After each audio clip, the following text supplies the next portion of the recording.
This is a true story based on documented real events in Norse sagas, told in a way that makes you want to keep blinking. Imagine the year is 991. The North Sea is a dark, churning mass, black as freshly forged iron. Fog clings to the water, so thick you can almost taste it. A longship cuts through the waves, its dragon-headed prow emerging from the mist like a sea serpent. The air is tense, filled with the rhythmic creak of oars and the grunts of hardened warriors. They are Vikings, ready for a raid.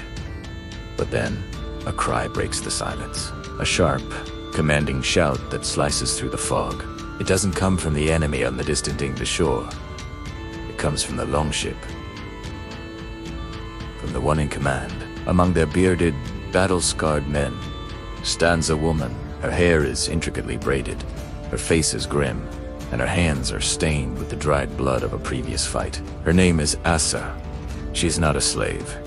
She's not a wife tagging along. She is the leader of this war band, the one whose orders are obeyed without question. As the English coastline materializes through the thinning mist, a settlement comes into view. The men grip their axes, their muscles coiled, ready to leap ashore and plunder. But Asa raises a hand. "Wait," she commands. Her voice is calm but absolute. The men hesitate, confused, but they obey. They hold their positions, hidden by the lingering fog. And as they watch, a large force of English soldiers emerges from the woods, an ambush sprung on an empty beach. Asa's sharp instinct, her decision to wait, has just saved her entire crew from certain death. This is the first dose of a reality often ignored. In the brutal Viking Age, some women didn't just survive. They commanded. But how was this even possible? While much of Europe was locking its women away, treating them as property, something different was happening in the cold lands of the north. In Scandinavia during the Viking Age, which spanned from 793 to 1066, the law granted women rights that were unthinkable elsewhere. A woman could inherit property, land, and wealth. She could run a business. She could initiate a divorce if her husband was abusive or failed to provide. And, crucially, if a husband went off on a raid or a trading journey and never returned, a common fate for Viking men, she legally took charge of everything. The farm, the finances, the entire household. She became the boss.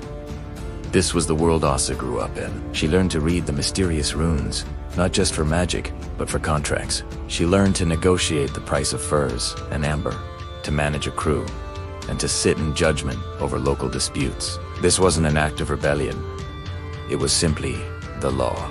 This freedom, this power, would make her respected, but it would also make her a target. They respected her skill, her wealth, her leadership, but they also wanted to control her.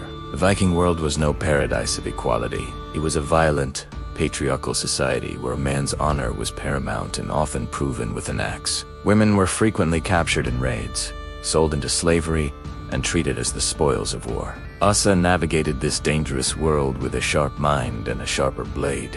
Her independence was admired, but it also bred resentment. A local chieftain, a powerful man with a fragile ego, saw her wealth and her ship and wanted them for himself.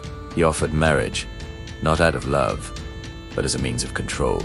When Asa refused, she bruised his pride. He couldn't challenge her in a fair fight or outsmart her in trade, so he resorted to slander. He started spreading rumors, accusing her of being a witch, a practitioner of dark magic. In Viking society, an independent woman was a force to be reckoned with, until she became inconvenient. Then, she became a threat that had to be eliminated. The accusation of witchcraft was a serious one, a matter to be settled publicly at the Thing, the local Viking assembly. Imagine a field filled with armed landowners, chieftains, and free farmers, all gathered to pass judgment. This is where Asa stands, utterly alone. Her crew is with her, but at the center of the circle, facing her accuser, she has only her wits. The chieftain, red-faced and furious, makes his case with loud, empty boasts and dark insinuations. But Asa doesn't flinch. She doesn't cry or plead. Instead, she begins to speak, her voice clear and steady. She recites the law, verse by verse, citing the legal codes that protect her rights as a landowner and a shipmaster. She presents witnesses and runic tablets proving she is the rightful owner of her property. Humiliated His lies exposed, the chieftain loses control. With a roar of fury, he draws his axe and lunges at her, but Asa was always ready. She reacts in a blur of motion. Her own axe, always at her side, swings in a deadly arc. There is a sickening thud, and the chieftain falls to the ground, silenced forever. The crowd doesn't cheer, but a murmur of approval runs through the assembly.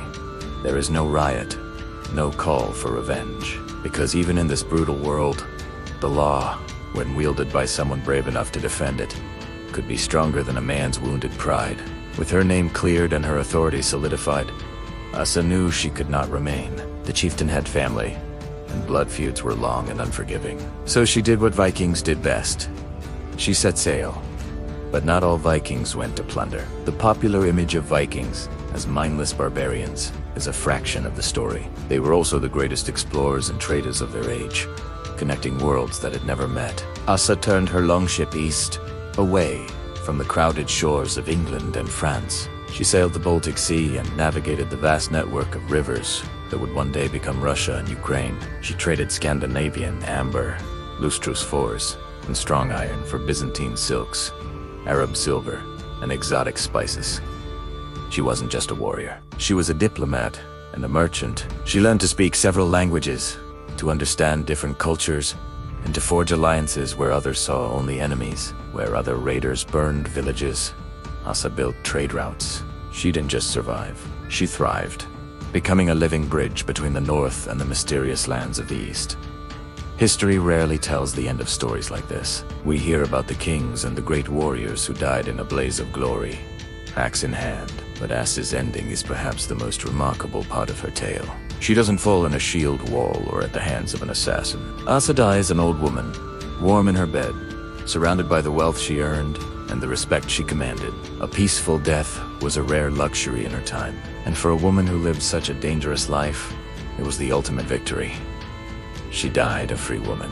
Her name, Asa, might be lost to the official chronicles written by monks who saw her people as demons, but thousands of women just like her were the silent engine of the Viking Age. They were the farmers who fed the warriors, the traders who built the economy, the poets who preserved the culture, and yes, sometimes, the leaders who guided the longships through the fog. The Viking Age officially ended with the Battle of Stamford Bridge in 1066, but the legacy of its powerful women wasn't destroyed. It was simply buried under centuries of skewed history. So, the next time someone tells you that women had no power in the past, that they were universally oppressed and helpless, remember Asa. Remember the laws that gave them rights, the ships they may have commanded, and the sagas that whisper their names.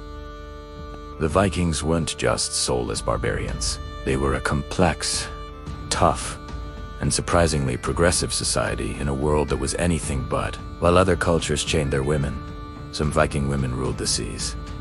Thanks for watching. If you enjoyed this journey into the past, don't forget to like, subscribe, and hit the notification bell for more hidden stories from history.